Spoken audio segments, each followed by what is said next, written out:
من الأدوية النافعة النبوية الشرعية زيت الزيتون، فقد ذكره الله سبحانه وتعالى في كتابه في مواضع عدة، وهكذا حث عليه النبي صلى الله عليه وسلم على استخدامه.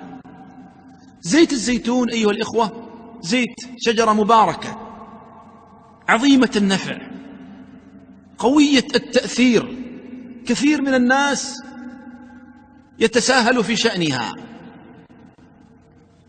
فمن الأدوية النافعة المفيدة الادهان بزيت الزيتون قبل النوم أو وقت آخر، لا سيما كما قلت قبل النوم، أنه في الليل يحصل انفتاح في مسامات الجسد. وهكذا إذا مارس الرياضة ثم استخدم الزيت من غير أن يغتسل بالصابون حتى لا يسد هذه المسامات التي في الجسد، ثم يستخدم زيت الزيتون فينتفع بذلك أيضا نفعا عظيما. يعمل رياضة مثلا ثم يغتسل بماء دافئ من غير صابون فتتفتح المسامات أكثر، ثم يستخدم زيت الزيتون بإذن الله ينتفع بذلك نفعا طيبا. أيضا زيت الزيتون هو معقم حقيقة.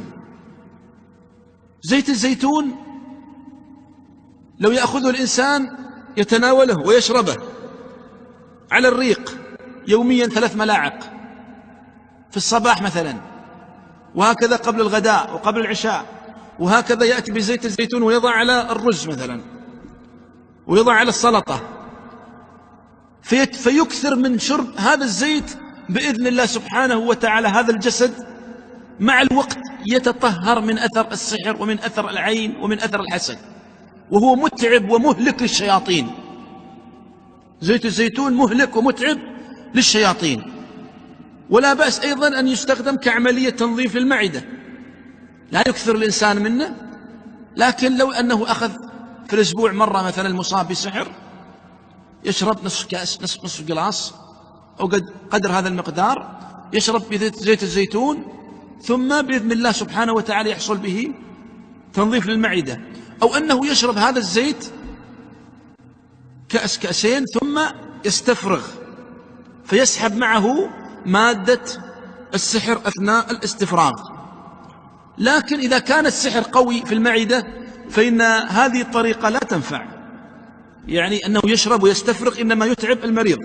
لكن أفضل طريقة أنه يتناول شيء بسيط في الصباح، يأخذ شيء من العسل ثم يأخذ شيء من الزيت الزيتون وأمور أخرى سنذكرها، ويستمر 1 2 3 4 5، ثم بعد ذلك لا بأس أن يجرب يشرب ثم يستفرغ أو يتناول بعض الأمور المسهلة. أما يأتي مباشرة الراقي إلى المريض ويأتي مسهلات قوية جدا ويقول خذ، والمريض لم يمشي على برنامج معين حتى يلين هذا السحر الذي في المعدة، فإن الفائدة تكون قليلة جدا. نعم بعض الأسحار إذا أعطي مسهل قوي للمريض قد يخرج، لكن الأسحار الخبيثة والأسحار القديمة تحتاج طول نفس وصبر واستمرار على هذا الدواء زيت الزيتون. نقول له خذ لو ملعقتين على الصباح، خذ ملعقة على مثلا قبل الغداء وقبل العشاء وقبل النوم، حتى لو أخذت 10 ملاعق فهو مفيد حتى لعلاج الكوليسترول، وقاضي على الدهون الضارة في الجسد إذا شربت من زيت الزيتون،